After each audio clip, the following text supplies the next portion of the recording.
Hello and welcome to this very special US presidential election preview brought to you by the Red Fox Group.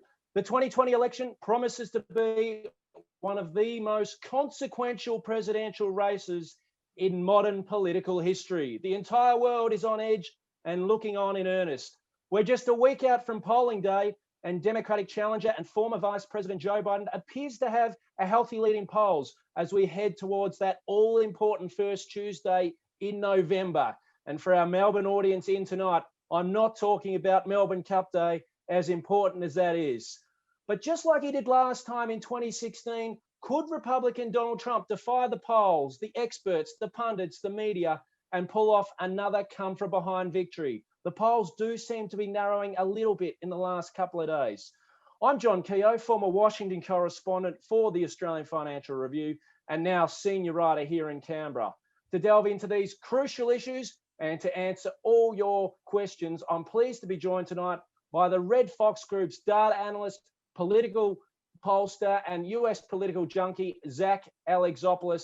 Zach, welcome to you. You must be really looking forward to this race next week. Oh, of course. It's the week before an election is like the week before Christmas. So absolutely. Not only do we get to see how the result turns out, but we get a treasure trove of data to play with afterwards. And we're looking forward to probing through some of that data as a pre-election as well, because I know you've been looking at the numbers and crunching them and just working out where the race could be won and lost, Zach. So look forward to hearing more from you in a moment. To our audience, welcome to you, wherever you may be watching in Australia, indeed around the world.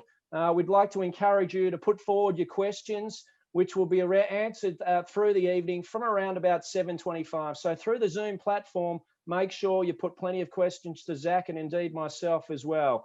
And before we get into the questions with Zach, we'd just like to ask you at your homes, your offices, wherever you may be watching, who do you think will win the US presidential election? This will be our first poll of the evening.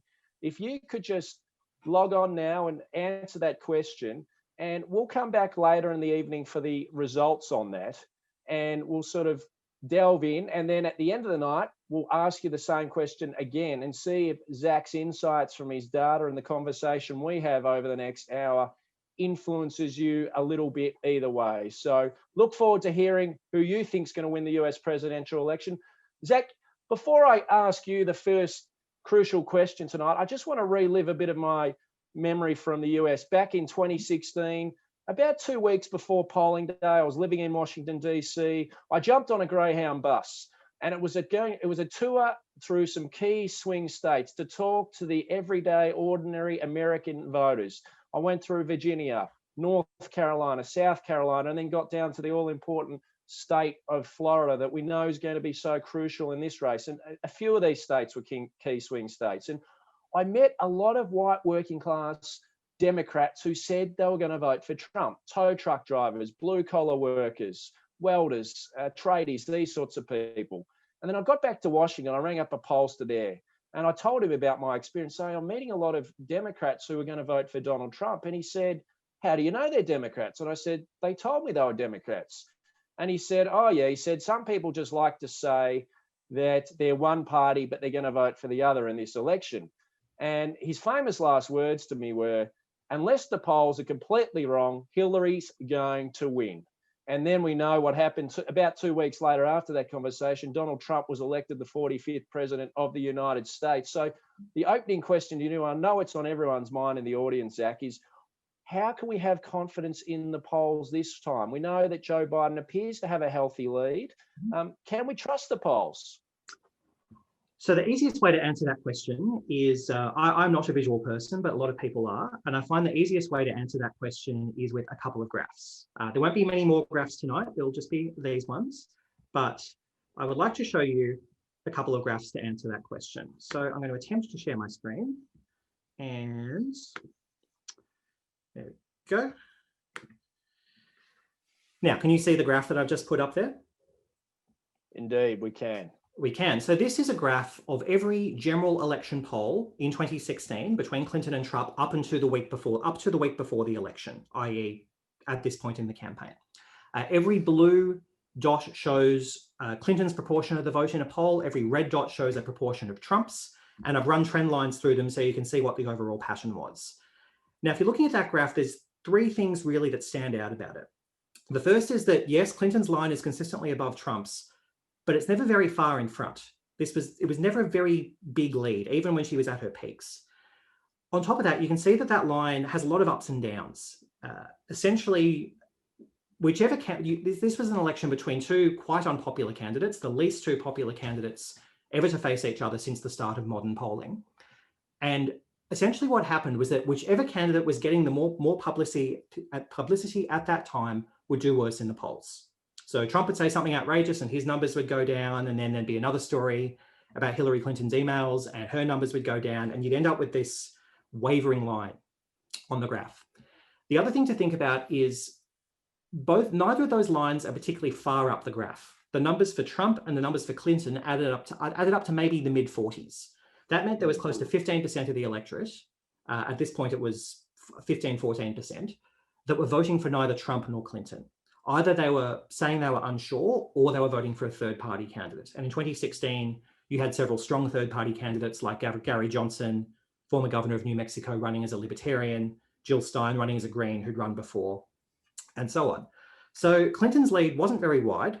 It wasn't very stable. And there was a big third party vote that could confuse things. That if one of those, if those third party voters broke one direction or another, then you could end up with an unexpected result. Compare that to 2020. That's quite a different graph. Biden's lead is a lot wider. It's essentially between June and October. Not a lot happened. If you were just looking at the polling data, like if you were an alien looking at this data and not knowing what had happened, you would be forgiven for thinking it was a very boring election. Both candidates' supporters are very dug in. On top of that, you don't see the same ups and downs, the same wiggles that you did in 2016. You see a lead for Biden that's a lot wider. At this point, Biden's about 9 points ahead of the national polls. At this time out, Hillary Clinton was up about 4 points in the national polls. This was just after the Comey letter had been released. So after the then head of the FBI announced that the investigation into Hillary's emails was being reopened. So she was on a downside at this point.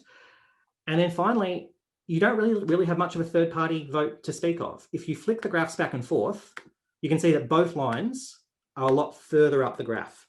Right now, only about 5% of the electorate is not voting for either Trump or Biden. 95% of them are. And that's the biggest difference about this election compared to 2020. Biden's lead is wider, it's more stable, and there's much less of a third party vote to complicate things. Yeah, thanks for clearing that up, Zach. And one thing that struck me is there was a lot of antipathy towards Hillary Clinton, not just from Republicans, which motivated some moderate Republicans to vote for Donald Trump, hold their nose and vote, even though they didn't love Donald Trump, but also even amongst the Democrats. You know, Trump was very effective at suppressing the Democratic vote, and people, we know it's not it's an optional voting system, not a compulsory voting system, and so some Democrats just didn't show up. Joe Biden, on the other hand, he doesn't seem to have the same negative ratings as Hillary Clinton did. He's generally a bit better liked. How do you think that's going to impact the race? That's absolutely true. There's two factors at work there. One is that, as you say, Biden is considerably more popular than Clinton was in 2016. His positive numbers are usually in the low 50s. His negative numbers in the mid 40s, so more people like him than dislike him. Whereas Clinton's numbers, usually her positive ratings were in the low 40s to high 30s. And a lot of people had views on her, and they were very strong views because she'd been in public life for a long time. Her husband was elected governor of Arkansas for the first time in 1978. She'd been a figure in Washington as First Lady or as a Senator or as Secretary of State or as a presidential candidate since 1993, the beginning of 1993, when Bill Clinton was sworn in. So there was that, but also one of the statistics I find most revealing about 2016 is that when voters were asked how left-wing or right-wing, how conservative or liberal do you think Donald Trump and Hillary Clinton are, voters thought Donald Trump was the more moderate of the two. In part because Clinton was seen as a fairly down the line liberal, but also Trump didn't run in 2016 as a very typical Republican. He wasn't running around, unlike Mitt Romney 4 years earlier, wasn't talking about how he didn't like Social Security and wanted to cut Medicare, and wasn't seen as a Bible basher, and wasn't seen as a typical kind of God, guns and gays Republican. And so a lot of Democrats who, for example, like Medicare, hostile to immigration and have mixed feelings on abortion were happy to vote for Donald Trump. And 4 years later, he's governed as a very conventional Republican, and so is some of that support that he had in 2016 has evaporated as a result.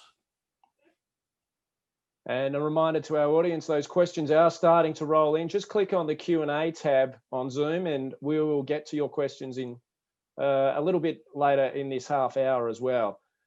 Zach, I want to ask you, what are the key issues that are going to determine this election? COVID, the economy. I mean, COVID has hit the United States very hard, more than 200,000 deaths. Trump's economy was booming before COVID. Now it's in recession. That was his real strong suit. He could say, I've got unemployment lower, I've got wages working, I've brought the manufacturing jobs back. Well, that's sort of disappeared. What do you see as the crucial issues that are going to determine how people vote? So when you ask these people in a polling question, they'll usually say the coronavirus is the most important issue, followed by the economy. So there's no surprises there. But I would even say that more than any other election I think I've ever seen in my lifetime, people aren't really being driven by issues. And the reason I say that is that because this election has been so stable, and because Donald Trump's own personal approval numbers have been stable, not just throughout this election, but for years. Most Americans decided in 2017 what they thought about Donald Trump and have not changed their minds. Since 2016, he's actually slightly more popular than he was in 2016, because in 2016, a lot of base Republicans didn't trust him to govern as a Republican. And now that he has, a lot of those reluctant Republican never-Trumpers, so-called, from last time, have now come back around and are voting for him. But at the same time, he's lost some of that, I suppose, cross-pressured vote we've talked about before, the sorts of people who voted for Barack Obama in 2012 and then voted for Trump 4 years later. So I would even say the biggest issue in this electorate, in this election, is the personality of the president and what you think about him. The other thing as well is that, I don't know if you remember from when I showed the 2020 graph before, but Biden was leading Trump even before coronavirus took off. Not by as much, in part because he was in the middle of a heated Democratic primary, and so supporters of other candidates weren't fully warmed up to him yet. But Donald Trump was trailing Joe Biden even when America had full employment. And that says a lot. Yeah. So essentially what you're saying there, Zach, this is almost a referendum on Donald Trump's presidency of the last 4 years. That's what voters are going to be going to the polls about, not necessarily whether they love Joe Biden, what they think of Donald Trump. When you're, as someone who's been on a number of campaigns, the dream scenario for you, if you're the challenger, is to make the election about the incumbent. Do you like or not like the incumbent? Because if it's a referendum and people aren't thinking that hard about whether they like the challenger, then the challenger is pretty likely to win. If it becomes a choice between two candidates, two flawed candidates, then it's a lot easier for the incumbent to win. It's a lot harder for the challenger to gain ground. So because Trump has such an outsized personality, because he dominates earned media, dominates free media, it's been very hard for Joe Biden to get a look in, and yet Joe Biden's leading by 9 points and there's a week to go. And looking at the types of voters that might influence the election result, it's a non-compulsory voting system, as we know, unlike Australia. Who are the sorts of voters that are ultimately going to decide it? Speaking to politicos in Washington in the last few days, they've been telling me that seniors who were big supporters of Donald Trump in the last election have gone off him a bit because they're worried about COVID-19. And then the suburban college-educated women who were not big fans of Donald Trump to begin with, have even gone further off him. But he does have a strong base of support for some other people. So who do you think is going to tip this balance of this election? Which cohorts? So, well, all cohorts matter in that if you win them by big enough or lose them by big enough. But I think the ones that your Washington contacts have identified are broadly right, in that the reason seniors, and I define seniors as people 65 and over, the reason that they're important is because they turn out to vote much more than anyone else. Seniors vote. Their turnout is, in every election ever, seniors vote. There's an old, Old saying in America, show me a campaign that's relying on the youth vote and I'll show you a loser, because young people don't turn out to vote as much. So older people, yes, have switched many of them have switched from Trump to Biden, to the extent that Biden is actually leading among seniors, and that hasn't happened at a national American election for a while. The other factor, there are two other groups, well, three other groups to go through that are showing unusual movement at this election. The first, as you say, is people with college degrees, especially white people with degrees, especially white women with degrees. In 2016, there were a lot of college-educated suburbs, heavily college-educated suburbs in places like Dallas, like Atlanta, that swung very, very heavily from voting for Mitt Romney in 2012, to voting for Hillary Clinton 4 years later. Places where George W. Bush, where John McCain got 65, 70% of the vote.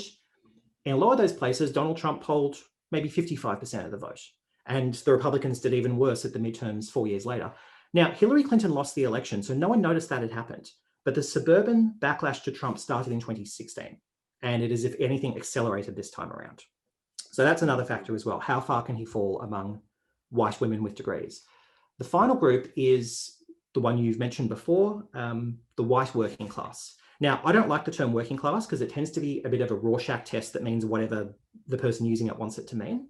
But if you define it as not having a university degree, not having a college degree, white people without degrees have been a Republican demographic for a while, but in 2016, they absolutely blew out. Like, the gap between people with degrees and people without in 2016 was the biggest that we've seen since modern polling, essentially. It was a tremendous gap.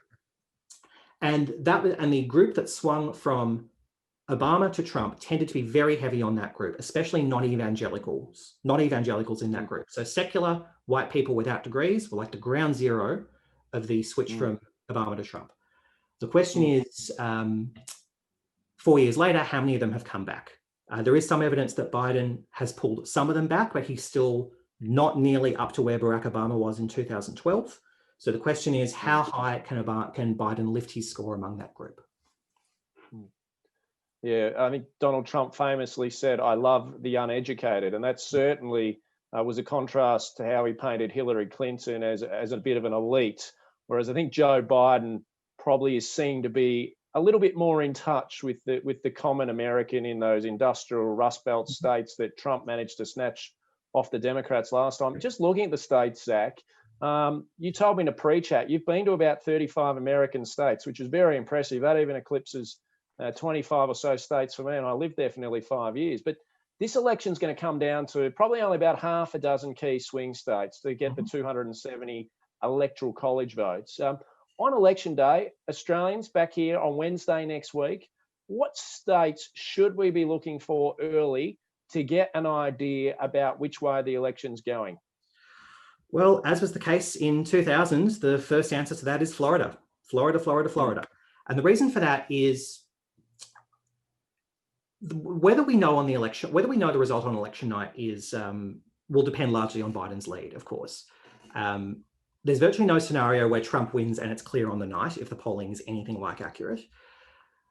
But on election night, there are three main kinds of votes to think about. The first of those is the standard election day vote, like you turn up at your local elementary school and cast a vote on the day.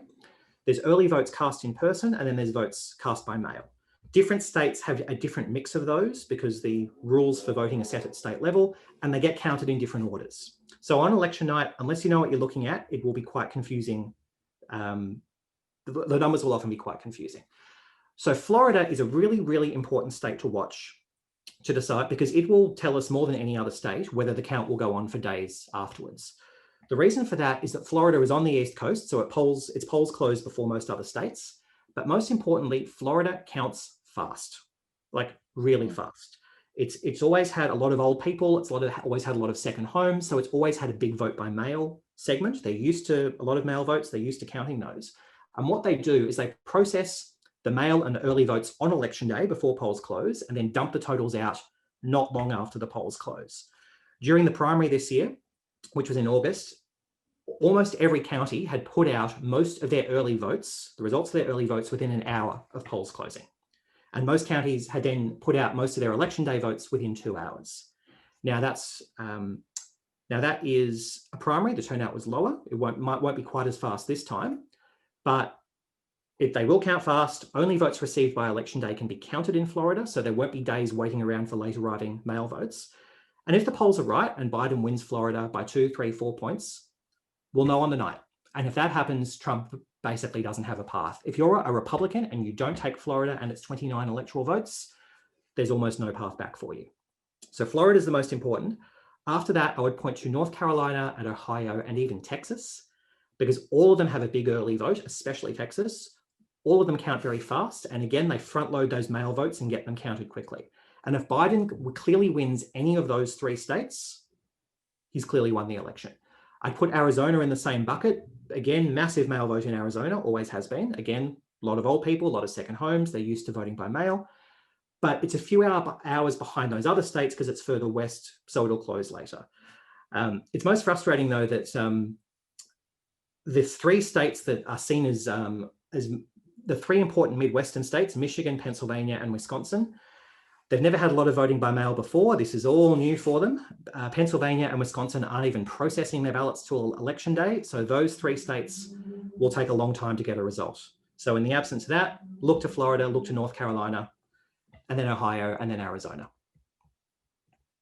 Yeah, it is interesting. You remind me of Florida. I remember in the 2016 election, early on, Hillary Clinton appeared to be doing quite well in Florida. Her people were briefing the TV network saying, we're looking good. And Trump's people were being quite candid and saying, gee, we're in for a long, hard night. It's not looking good. But within about half an hour of that, things suddenly turned around. So I think she got a lot of the early vote in South Florida, where there's a lot of the Hispanics. And then he worked his way up to northern Florida, where you've got more of the retirees who have moved down from other parts of America, the older sort of voters who went for Trump.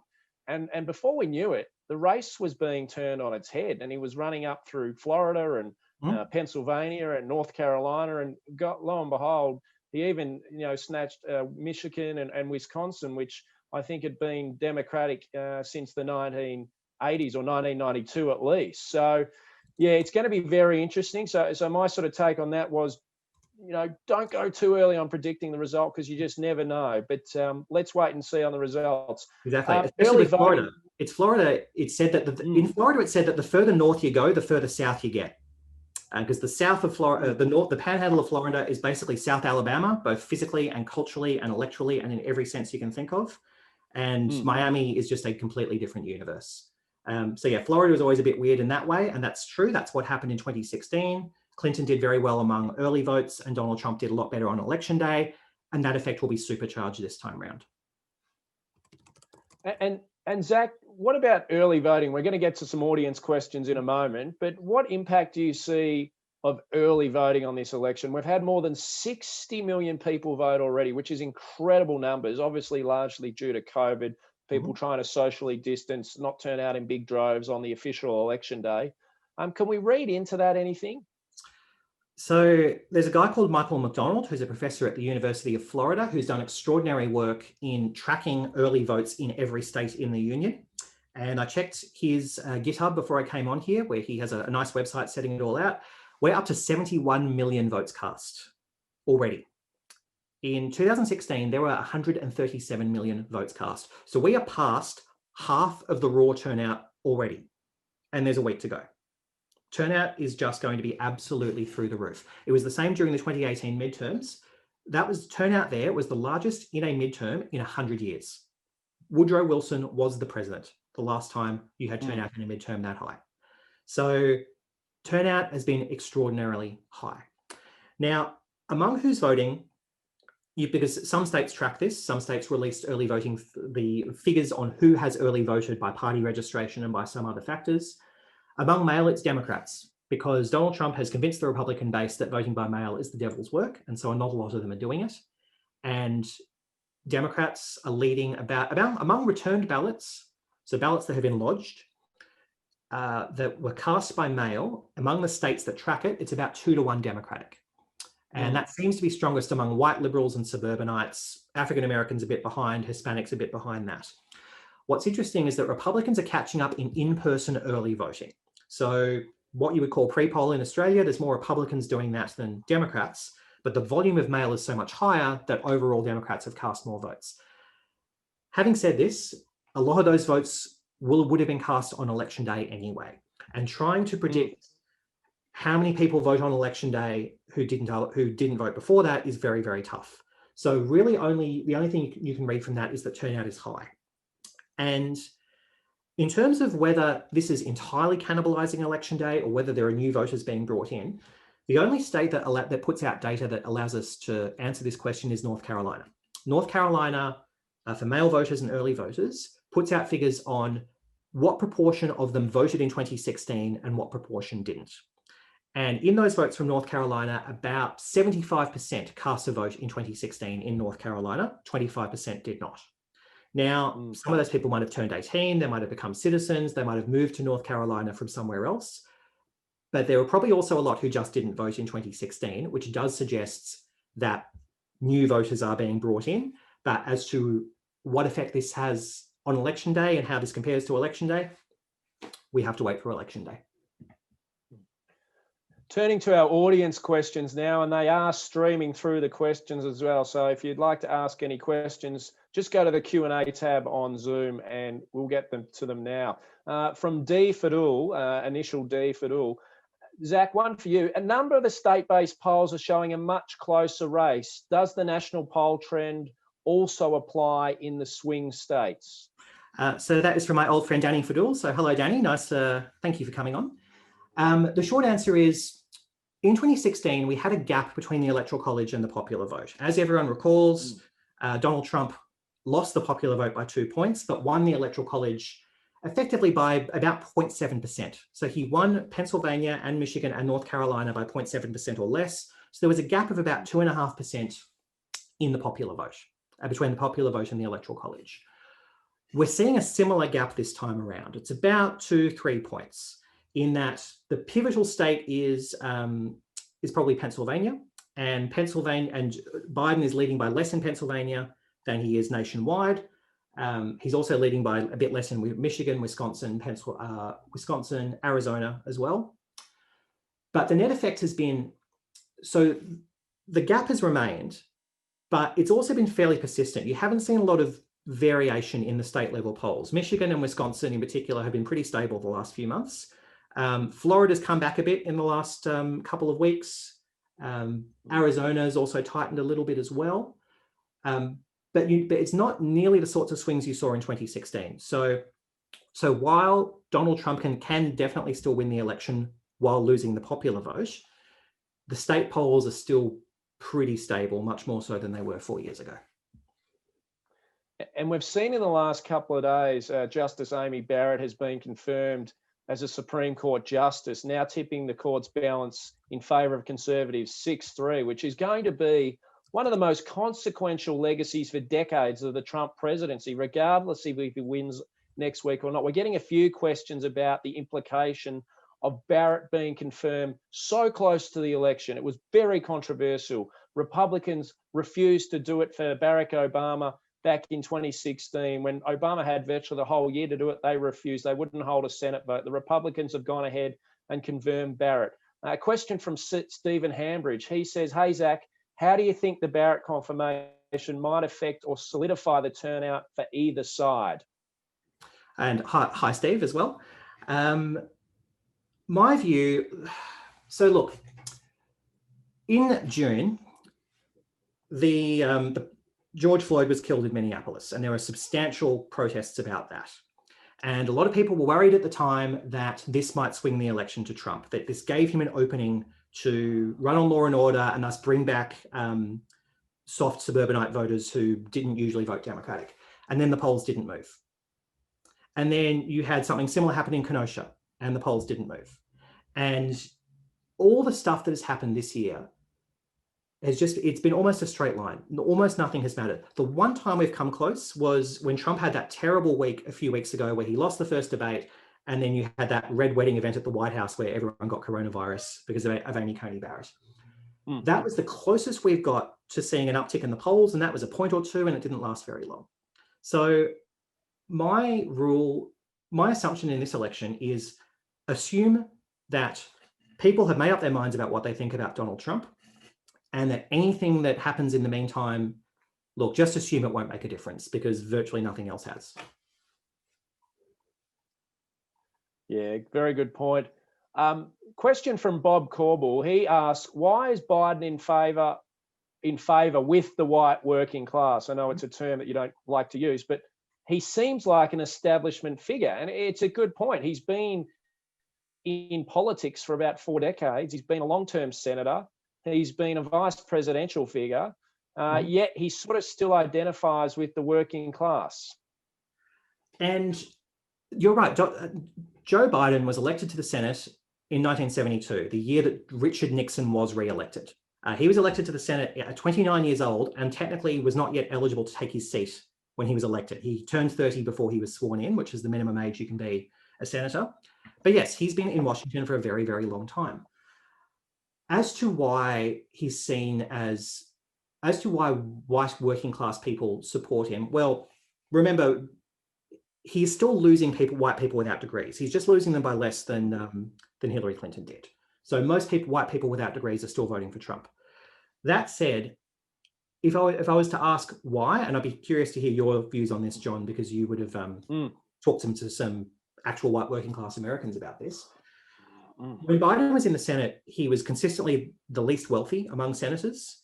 His wife and baby daughter were killed in a car accident shortly before he was sworn into the Senate. So he was sworn into the Senate by his son's hospital bed. Didn't want to take his Senate seat. It was the Senate Senate leadership at the time who talked him into going to the Senate after all. So he hasn't lived an easy life. He grew up in Scranton, which is a fairly hardscrabble part of Pennsylvania. And every night when his boys were young, he took the Amtrak back home to Wilmington from Washington to be with his kids every night. Now, DC to Amtrak to Wilmington is not a short journey. It's over an hour, even on the fast trains. You would have done that trip many times, John. Yeah. So Biden has always, he might have been in Washington for a long time, but compared to many other senators, he hasn't gone Washington in the same way. Mm-hmm. Yeah, I don't think he's forgotten his roots. So he certainly doesn't give that perception. He does seem in touch with the everyday American. But it's an interesting path he's going to have to straddle, isn't it? Because he's under a lot of pressure from an increasingly left-wing progressive Democratic Party. Mm-hmm. Some of these other candidates who run against him in the primary race. And it'll be an interesting path if he does win. What sort of president? Is he going to be that centrist, pragmatic president that he would have been through most of his career, or will the party turn him to the left more, particularly if they manage to sweep the Congress, then the Senate and the House of Representatives, mm-hmm. the Democrats, Joe Biden will be under pressure from some of the Democrats in the Congress as well. And speaking of the Congress, Zach, maybe it's a good time to turn to it as well. Well, we haven't spoken about the congressional elections yet, which are going to be very important. Mm-hmm. I mean, why are they important? It's partly because they get to legislate the agenda of the president, mm-hmm. And negotiate with the president as well. And what's your read about the chances of the Democrats taking the Senate off the Republicans? The Republicans currently hold at 53 to 47. So the Senate is particularly important, one, because you need it to legislate. Bills need to pass the House and the Senate to become law. And if there's a Republican majority, Mitch McConnell will strangle everything in the crib and nothing will happen. But even more important, perhaps even more importantly, the Senate confirms members of the president's cabinet. They confirm federal judges, including, as we have seen this week, Supreme Court justices, and lots of other positions as well.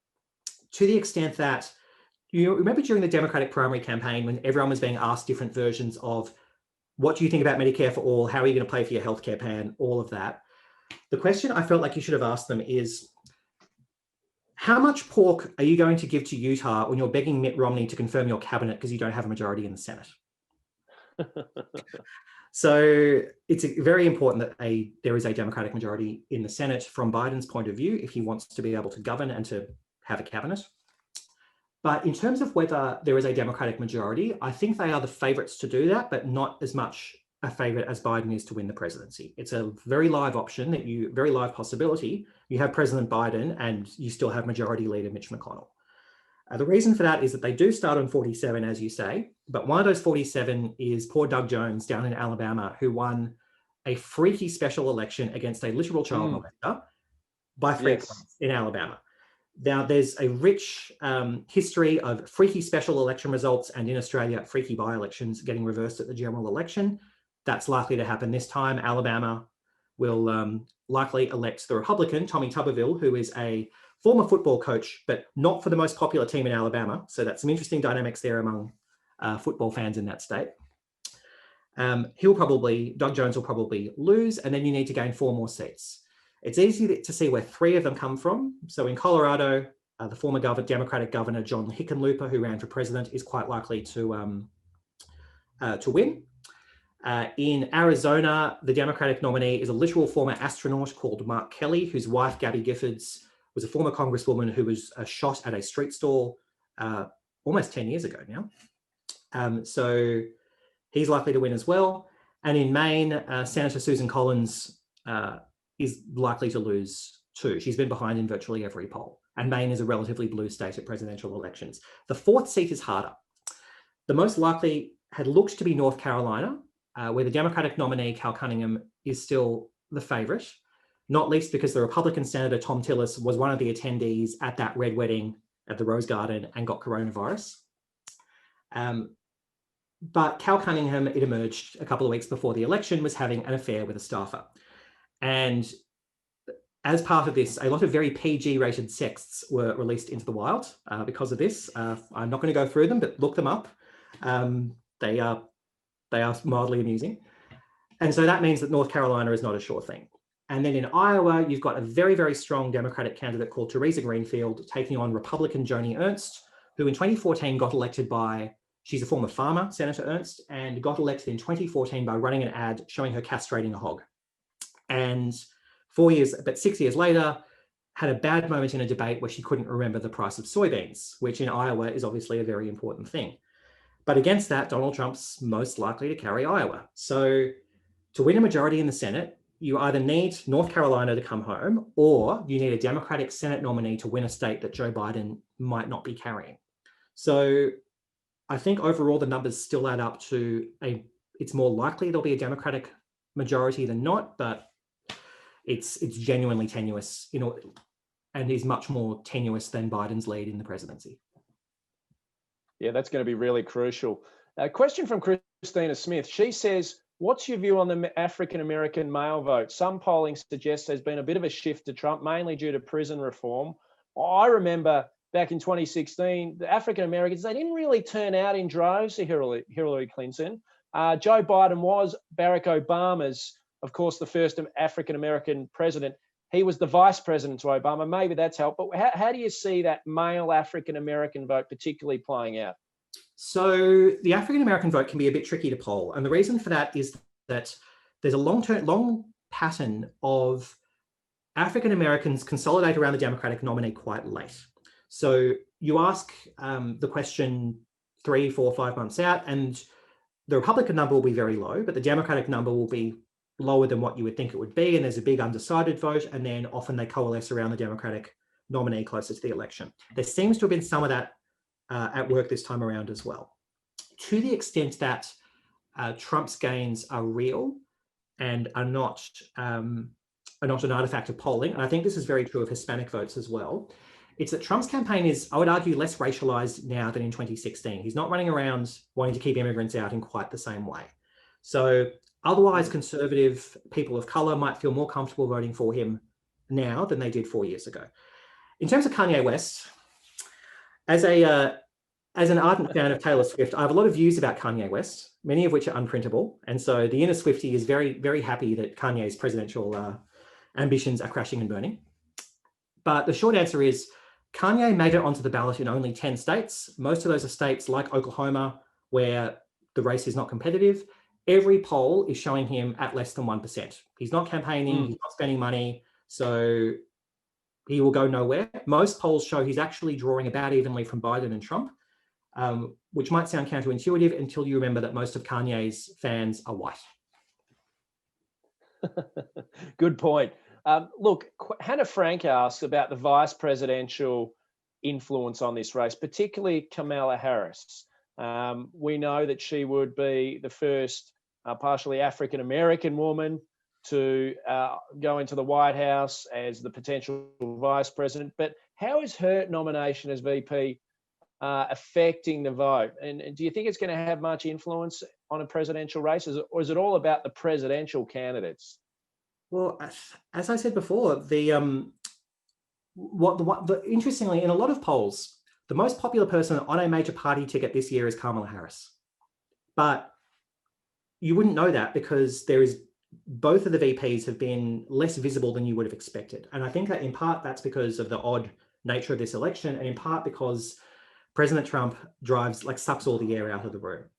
So I don't think Harris is having a major impact. There is some evidence she had a bit of an impact on the margins in terms of boosting Democratic enthusiasm for the ticket, especially among people who didn't vote for Biden.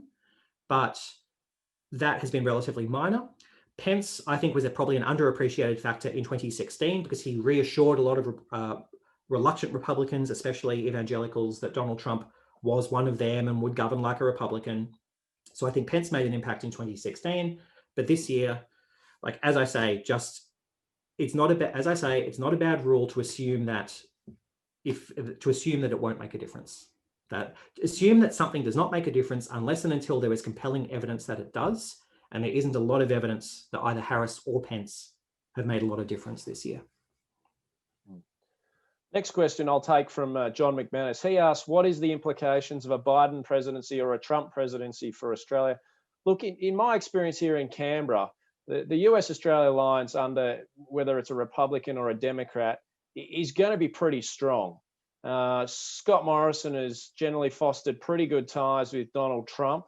There were some early bumps in the relationship with Malcolm Turnbull over refugee resettlements and steel and aluminium tariffs, but they smoothed those over. And Australia's probably almost one of the strongest relationships and allies with the US with the Trump administration. He's annoyed a lot of his other allies and partners around the world, Germany particularly, Europe, and he doesn't have many friends in the international circle. So Australia has actually got a pretty solid relationship with Trump and the personnel there. So I'd expect that to continue. This is the direct effects, of course. And then under Biden, there'd be a little bit of a transition because there'd be new people coming in. But, you'd find that a lot of Biden's foreign affairs experts and advisors would have worked in previous administrations, such as the Obama administration, and then they've been still working in think tanks and visiting Australia. So they would also have a reasonably good relationship with Australia, though we might drop down the pecking order a little bit because at the moment, Donald Trump doesn't have many international friends at all. Scott Morrison, and Australia is one of the few ones that have stuck really solid with him. If Biden comes in, he's going to be renewing some of those relationships with Germany and other European countries, NATO as well. And Australia will still be a very strong ally of the US and always will be, but at least in the short term. But he may be having a broader range of friends at the dinner table, so to speak. But I actually think the bigger question for Australia is not the direct bilateral relationship between the US and Australia. It's actually what will the US's relationship be with China? And China is Australia's biggest trading partner. It's our most important economic partner as well. And we know Trump has been having a trade war with China, disputes over the trade deficit, intellectual property theft, forced technology transfer from American corporations going into China to do forced joint ventures with Chinese corporations. And that tension is only likely to persist and potentially ramp up, I think, after the election. And there's also other sort of issues to do with the South China Sea and human rights abuses as well in China that America, both sides of the spectrum, the Democrats and Republicans have become very negative on China in the last few years, even amongst Democrats, even amongst the business community there who makes money out of China. They've really had enough. So I don't think you'll see a massive demarcation from a Trump to a Biden presidency on China, but I think the language and tone would be different from Biden.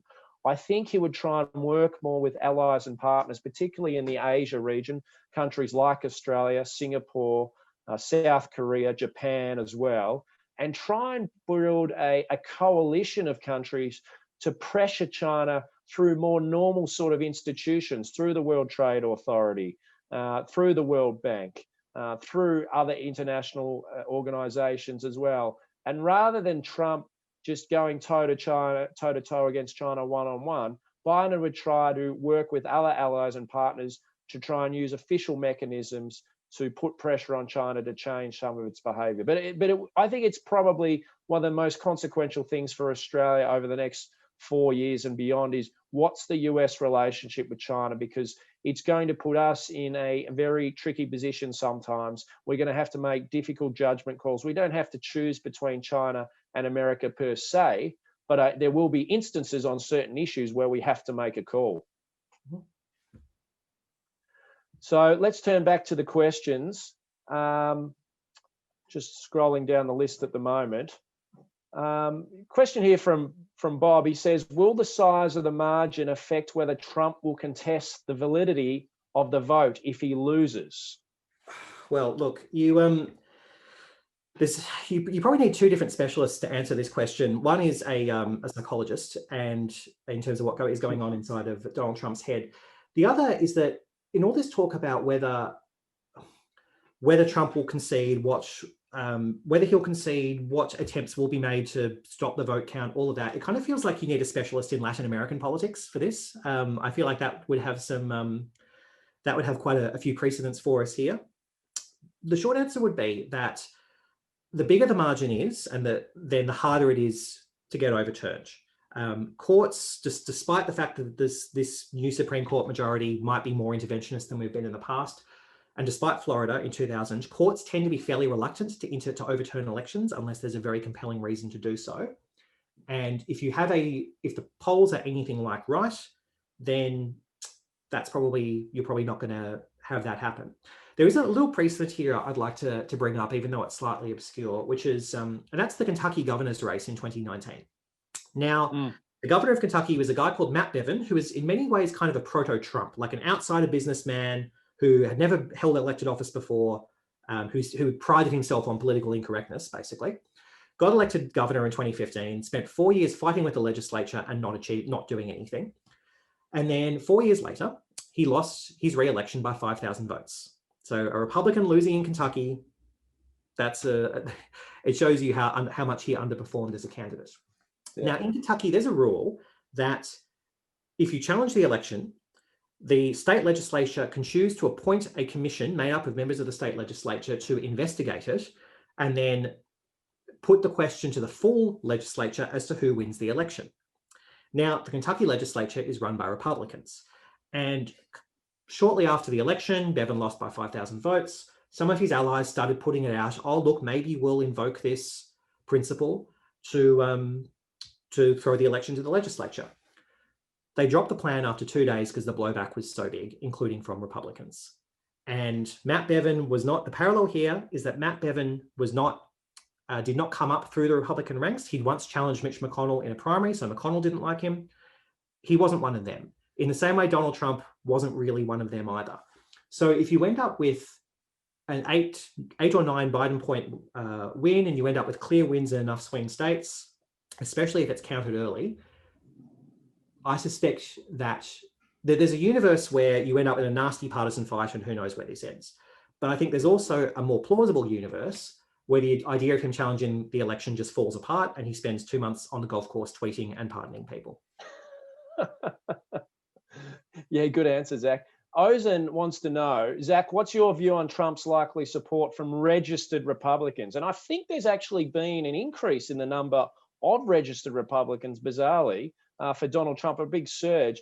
Ozen also asked, with the Lincoln Project, the Republicans turn against Trump, etc., are we likely to see lower turnout from Republicans overall? So there's a difference here there's two concepts here that are distinct. One is party ID and one is party registration. And a party ID is when your pollster calls you up and says, how are you voting? What party do you identify with? And party registration, not all states have party registration, but a lot of them have a box that you can tick on your voter registration form, which then entitles you to vote in that party's primary. In terms of voter ID, party ID, if you don't like Trump, you're not a Republican. Basically, the only people left in the Republican Party are people who like Donald Trump. And that's 40-something% of the electorate. That's not a small number. So old people who identify as Republicans, they're pretty solidly behind the president.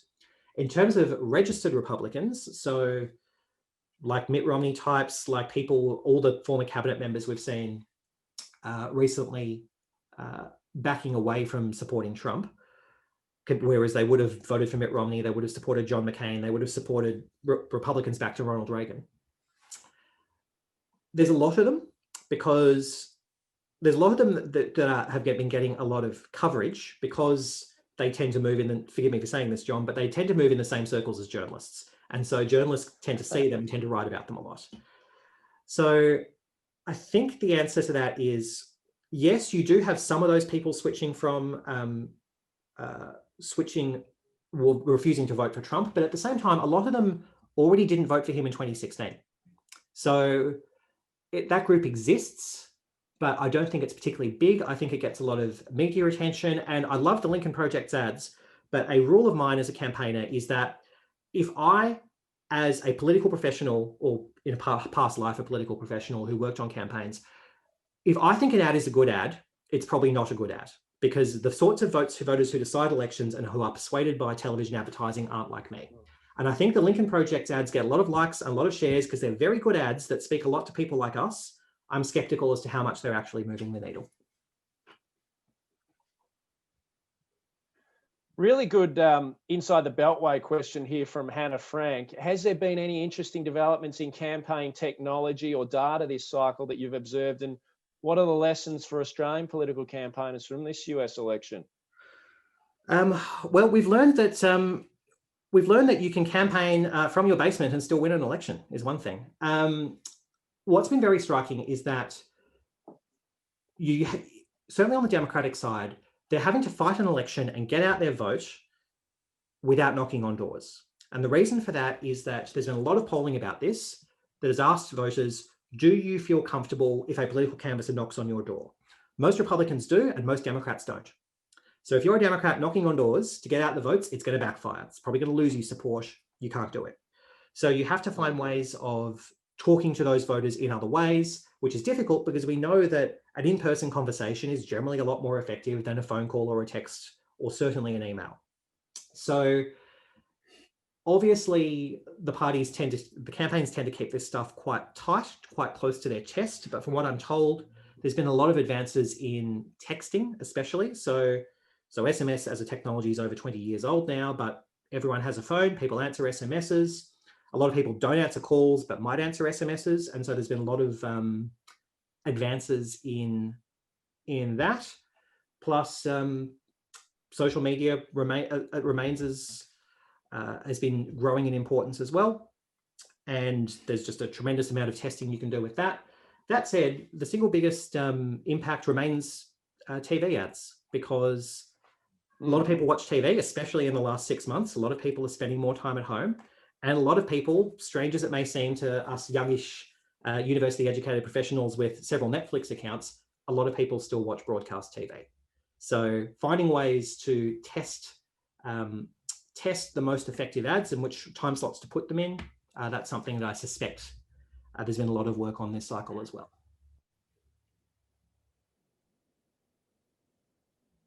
And the Red Foxes group, Johnny McClendon asked, John, if Trump loses, what will his supporters do?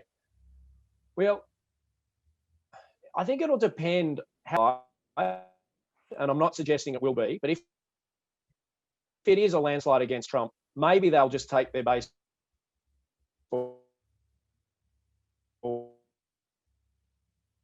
bats and go home. But it's close, and there's questions. I think the real plausibility, and speaking to people in America, a real plausibility that things could turn ugly in America. And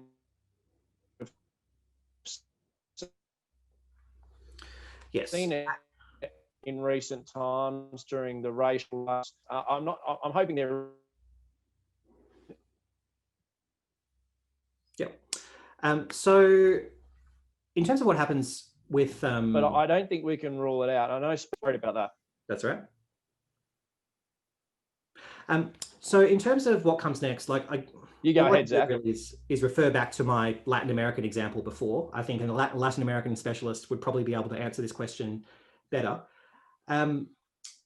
Obviously, I think that's right. Like having in countries that are flawed democracies or not really democracies at all, having a big landslide doesn't guarantee anything, as we have seen in Belarus, where the president who got maybe 15% of the vote in a fair election is still there and still digging in. This is not America. America is not there yet. If you end up with a substantial, if either the polls are right or there's a polling error and Biden does better than his polls, then I think that's entirely likely that you end up with a fairly quick result. Florida, North Carolina, Ohio all fall over quickly, Michigan, and it's done. And then most of Trump's soft support starts evaporating.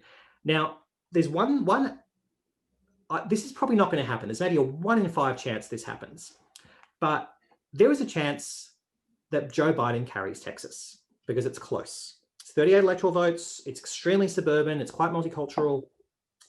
And if it would probably require a polling error in Biden's favor for it to happen. So again, this is why I don't put a big number on it. If Donald Trump loses Texas, then the anti-Trump Republicans, who still exist, many of whom have been biting their tongues for the last few months, can come out and say, this guy took over our party and he lost Texas. So that, I think, watch out for that as a potential exclamation point on a big Biden win. If you're right, though, if it's close, if Trump carries Florida and we're all camping out in Pittsburgh for weeks on end waiting for them to count their absentees, then yes, everything does get a lot more volatile, and I don't venture to predict what would happen. Well, I noticed Steve Bannon, Trump's former advisor and strategist, said a few days ago that if Trump loses, he won't, but if he does, he'll be back for the 2024 race. So we may just leave you with that thought as well, Zach. Look, we're going to go back to the audience now and ask for the second time after this conversation now. We asked you at the start of the night. Let's ask again. After hearing tonight's comments, who do you think will win next Tuesday's election? Will it be Joe Biden? Will it be Donald Trump? Or will there be indeed no outcome on Tuesday? If you can cast your vote, and we're going to shortly bring up on the screen those results for people, because it'll be interesting to see, Zach, if your data and insights have swayed anyone. Zach, before we do wrap up, what's your prediction? Are you prepared to make one about who's going to win, what the margin might be? We know that you need 270 electoral college votes. How many electoral college votes do you think the winner may get? And also, do you think we'll get a result on the night? Look, I'm an economist by training, and Harry Truman famously once wished for a one-armed economist so they would stop saying on the one hand, on the other hand. In terms of, look, I think the 538 model, I think, has it about right, that candidates that are 9 or 10 points up, let's call it 9 points up in the popular vote and up 5, 6, 7, 8 points in the key states don't lose very often. You would have to have an absolutely remarkable polling error for that to happen. Now, that's not to say it can't happen. It's just saying that it's not particularly likely. So I reckon 538's number of 1 in 8 for a Trump. So for Trump winning the election is probably about right. 1 in 8 is not 0. It's about the probability that if you have 3 kids, all of them are boys. It happens. It's just not particularly common. So let's call it a 1 in 8 chance that Trump wins. Probably about a 2 in 3 chance that there's a Democratic Senate. And in terms of a result on election night, if the polls are right, then you'll probably get a result before the sun comes up on Wednesday, in a result that the networks are prepared to project. Certainly, if you have a clear result in Florida, that will be the case. Otherwise, we wait and see. But there's really 2 factors at work there. One is, what does the result say? How do states report their votes? In what order? Can the networks make head or tail of it? There'll be a large part of election night because Texas counts its mail votes first and Pennsylvania won't count them until later. There'll be a lot of election night where Biden is leading in Texas and Trump is leading in Pennsylvania, and everyone will be confused because they don't know what they're looking at. So asterisks there. But the major factor is, are the networks prepared to call it? And after 2016, they'll all be super cautious. So you probably won't have a call unless you do genuinely have a clear result in enough states. Okay, Zach, I can hear you at the moment. I can't see you. I'm not sure if that's, there we go. That's better. There we go. Hopefully we can get up on the screen very, very soon. Here we go. Who do you think will win next Tuesday's election? Well, I think you've convinced people, Zach, that Joe Biden is a better chance than they thought at the start of this conversation this evening. So you've obviously pulled a few votes into the Democratic column there. As I have said, John, while being the data director on multiple campaigns, it's not me, it's the data. And the candidates. Zach, look, it's been great talking with you. It's been a terrific discussion for the Red Fox Group. I know our audience has really enjoyed it, just getting a lot of positive comments coming through on the Q&A as well. Thanking you for your time. I've really enjoyed it as well. And John, on behalf of the Red Fox Group, thank you so much for giving up your time and doing this. We've really appreciated you being here. It's been terrific. So look, to all our audience, where you're watching in Australia, indeed, I know surely there's a few of them tuning in around the world, Zach, I think. Let's say good evening to you and happy election day. It's going to be a cracking race. I think it's going to be a very consequential, not just for the next 4 years, but it's going to be consequential, I think, for America's standing in the world and how the rest of the world perceives American and American leadership around the world. So let's see what the results are. Wednesday, Australian time. Who knows if we'll get one? Donald Trump versus Joe Biden. It is going to be a big election race. Good evening to everyone else.